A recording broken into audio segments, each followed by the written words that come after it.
गिरिराज सिंह जो सीमांचल में यात्रा कर रहे हैं, उनको जानकारी का अभाव है और सीमांचल को बदनाम करने की साजिश है। जिस तरीके से नरेंद्र मोदी ने 2024 के लोकसभा चुनाव में पूर्णिया और सीमांचल के लोगों को घुसपैठ कहा। सीमांचल में तो हिंदू और मुसलमान सब एक शांति से रहते हैं। पूरे भारत में अगर सबसे शांति प्रिय कोई इलाका है तो वो सीमांचल है। गिरिराज सिंह अपनी जानकारी को सुधार करें। अभी बीजेपी के जो प्रदेश अध्यक्ष है दिलीप जायसवाल साहब, वो भी सीमांचल और किशनगंज से आते हैं। वो भी किशनगंज और अररिया और पूर्णिया जो है, जो विधान परिषद का सीट है, उसके सबसे ज्यादा मुस्लिम वोटर है, उनको जिताया है। जब 2020 में नीतीश कुमार की दोबारा सरकार बनी तो डिप्टी सीएम जो तारकिशोर जी है, वो भी सीमांचल कटिहार से आते हैं। अशोक अग्रवाल एमएलसी भी सीमांचल से आते हैं, कटिहार से एमएलसी है। वही लोगों ने वहां के जिताया। उसके बाद प्रदीप जोशी जो एमपी अररिया है, उसको भी अररिया के लोगों ने, सीमांचल के लोगों ने जिताया। और लेसी सिंह हो या संतोष कुशवाहा हो या बीमा भारती हो या जो भी सीमांचल से लोग, जदयू से एक बड़ी तादाद में जदयू से लोग वहां पर नीतीश सरकार में एमएलए एमएलसी है। विजय खेमका एमएलए है। तो सीमांचल को बदनाम गिरिराज जी नहीं करें। आपने टेक्सटाइल्स मिनिस्ट्री में तो कोई काम किया नहीं, आपने ग्रामीण विकास में तो कोई काम किया नहीं, सीमांचल स्पेशल स्टेटस में कुछ किया नहीं, पूर्णिया एयरपोर्ट का मामले में आपने कुछ किया नहीं, सीमांचल की बाढ़ की तबाही का मामला आपने हल किया नहीं। आप सीमांचल को बदनाम करने की साजिश में नहीं रहिए, नहीं तो सीमांचल की जनता जवाब देना गिरिराज जी जानती है।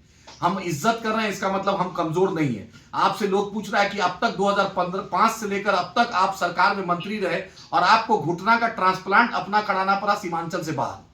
नीतीश कुमार हो या वक्त के होम सेक्रेटरी हो या डीजीपी हो या डीएम हो या एसपी हो, पूरे बिहार में एक सरकारी हॉस्पिटल नहीं जिसमें वो इलाज अपना करा सके। किस इस हिंदू स्वाभिमान की बात कर रहे हैं? सीमांचल में दलित हो, पिछड़ा हो, अति पिछड़ा हो, हिंदू स्वर्ण हो, सब मिल के रहते हैं। तो सीमांचल को बाढ़ की तबाही से रोकिए, सीमांचल में जो पलायन है उसको रोकिए, सीमांचल में फूड प्रोसेसिंग प्लांट कीजिए, सीमांचल को, पूर्णिया को बिहार की उपराजधानी का दर्जा दिलाइए, पूर्णिया का जो बेंच का, हाईकोर्ट बेंच का मांग है वो कीजिए, पूर्णिया एयरपोर्ट को चलाइए, पूर्णिया में कुछ टेक्सटाइल्स इंडस्ट्री लगवाइए। मिडिल ईस्ट का जितना पैसा सब गुजरात में लग रहा है, लेकिन सीमांचल में, बिहार में, झारखंड में, बंगाल में और उत्तर प्रदेश में नहीं लग रहा है। मुसलमानों के यहां से वोट, पैसा आ रहा है, इन्वेस्टमेंट होगा गुजरात में, लेकिन गिरिराज जी को इतना भी शर्म नहीं आती है कि कटिहार, पूर्णिया, अररिया, किशनगंज हो या बारसोई हो या आपका फारबिसगंज हो या आपका पूर्णिया सिटी हो, यहाँ के ट्रेन में जो बड़ी बड़ी तादाद में भर के जो लोग पलायन कर रहे हैं, गुजरात जा रहे हैं, हरियाणा जा रहे हैं रोजी रोजगार के लिए, छठ में इतनी दिक्कत हो रही है उनको आने में, ईद में, बकरीद में इतनी दिक्कत होती है, गिरिराज जी आपको ये नहीं दिखता है। तो अपने डिप्टी सीएम पूर्व तारकिशोर जी से पूछिए, अपना प्रेजेंट प्रदेश अध्यक्ष दिलीप जायसवाल जी से पूछिए, जो मंत्री भी है और भाजपा का प्रदेश अध्यक्ष भी, वो भी सीमांचल किशनगंज से आता है। तो ये दोहरा मापदंड नहीं चलेगा। नीतीश कुमार की जवाबदेही है कि गिरिराज जी को लगाम कसे, क्योंकि आप होम मिनिस्टर भी हैं और चीफ मिनिस्टर भी हैं।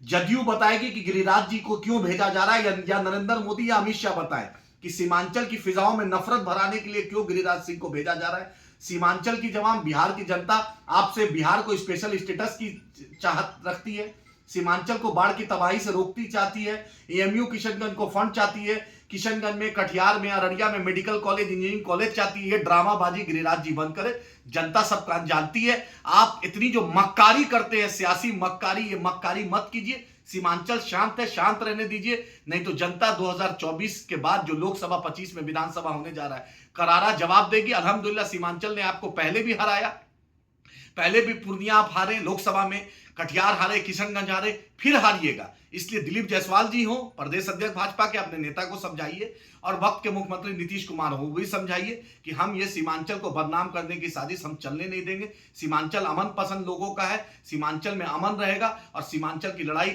मजलिस इत्तेहादुल मुस्लिमीन बैरिस्टर असदुद्दीन ओवैसी साहब की क़यादत में, अख्तर उल ईमान साहब की क़यादत में आखिरी सांस तक इंशाअल्लाह हम लड़ेंगे।